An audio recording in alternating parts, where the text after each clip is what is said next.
Welcome back, team. Today we're going to be talking about something just a little bit different. We're going to be covering what I actually do here in creating training videos.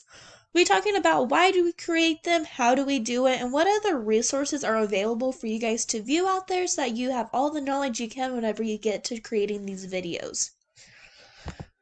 So to begin with, let's cover what is a training video. So the formal definition of it is a motion auditory tool that is used to assist viewers in understanding a topic. Now I know there's a lot of words in there that probably don't make sense. They honestly don't make sense to me either. So let's take a look as to what definition we use here at the company. We like to say that a training video is a video that's made with an intentional purpose in mind. This is to portray a specific action that is to be performed. So let's break this down a little bit more. All it simply is, it's a video that we create that has a certain action that we want you guys to be able to perform once the video is done. And it keeps that action in mind throughout the entire video. So let's take a look into why we use these training videos. Well, for one, we get good engagement from the viewers. Rather than having to sit in a boring conference room and listening to a boring presenter, you guys can put headphones on, you can listen to these videos, and you can listen along as we are portraying these topics to you guys.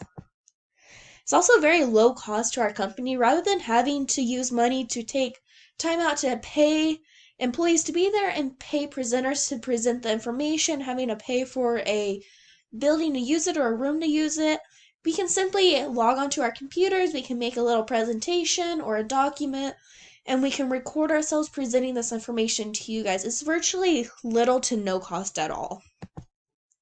It's also versatile. We can kind of customize it to do whatever we need it to do for that specific topic. And it provides an equal experience for all of our viewers. It doesn't matter what group you're in, you are all getting that same information and we are presenting it in the same way. It's also really easy to break down all of our complicated information. We can then create further break-off videos that kind of goes deeper in depth into these different complex ideas that you may not understand along the way. It has the different interactive features that we can establish so you guys can kind of work along as we're presenting the information. It also improves increased retention of information. You guys are more interactive and more engaged, so you're more likely to remember this information that we are presenting. So let's move on to the different steps that we take when creating these videos. Firstly, we need to pick our subject. We need to know what we're talking about so we can keep that one idea in mind as we are going about creating it. We need to choose how we want to portray our information. We need to find our video creating platform. We need to decide what information we're going to convey. We need to write out a storyline for that specific video. We'll have to record, edit, and upload the video to where we want it to be and make sure that it looks how we want it to look.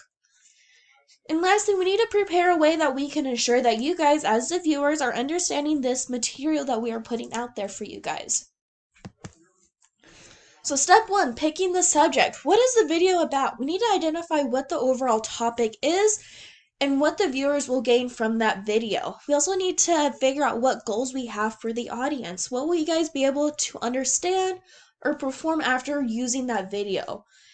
Whether it's we want you guys to know how to use Google Docs and slides, or how to use the different website builders that we have talked about already, whatever it is, we need to have a couple essential questions in mind that we can put at the end to make sure that we are establishing and meeting those goals we have for ourselves. Step two, presenting the idea. Are you going to voice over a presentation as I'm doing now? Are you going to demonstrate how to use a program? That's like what I did whenever I was showing you guys how to use Google Sites. Are you going to demonstrate and actually go through how to use a specific program? Or are you simply just going to record yourself talking? If it's kind of a more relaxed scenario that we're talking about, you can most likely just record yourself talking and presenting the information. If it's more complex, like the Google Sites and how to use different Google programs, then you'll probably want to demonstrate how to actually use it and go along step by step. Or if it's something like this where you're just creating a general idea and trying to get this information out to the viewers, you can do a presentation that's more fun to look at. And that's going to be a little bit longer. That way your viewers don't get bored just listening to you talk. They have something to look at. Also, you need to identify what you are doing in order to officially complete the next step, which is identifying what platform you will use to record. If you're just going to voice over a presentation, you could probably use a simple Screencast-O-Matic, which records your screen. If you're going to demonstrate how to use a program, you may want to do something where you can switch in between multiple tabs. Or if you're going to record yourself talking, you can just set up your phone and record it. You need to identify what you're going to do so that you can then move on to step 3, which is finding the correct platform. So some of the platforms you can use are the Screencast-O-Matic, which is what I am using now. You can use OBS Studio, which is great if you're switching in between tabs. There's TechSmith, which is virtually the same thing as a Screencast-O-Matic, which just records your screen and it gives you the availability to also record yourself if needed. You can use a simple PowerPoint recorder if you're doing something like I am now. And there's also Bandicam, which is similar to OBS Studio, which allows you to switch between tabs if you're demonstrating something to do.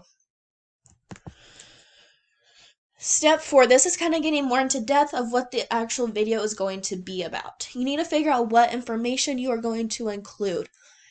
You need to identify the big topics that you're going to be included in there and kind of create an outline of what you will include in that video. Make sure you're really emphasizing the big points. Here, my big points are the 6 steps that we're going to take in order to create an effective video. Really push those ideas and make sure that you're enforcing them to the best of your ability.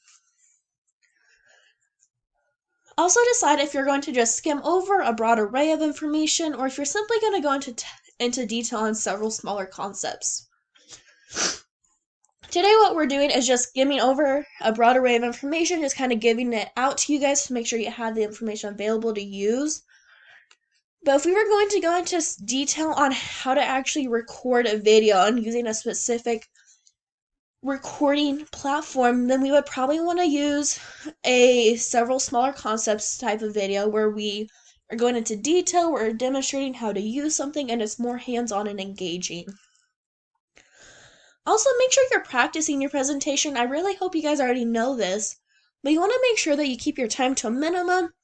Generally, you want to make sure you're keeping it to no more than 15 minutes. You don't want your viewers to get bored, and 15 minutes for the most part should be plenty of time to really push out that information you're wanting to get out there. If you're going beyond that 15 minutes, maybe choose to make several smaller videos. Choose to really chunk up that information into similar concepts. That way you can get it out there in several different ways and make sure that your viewers aren't getting tired and they're actually listening and engaging with the material.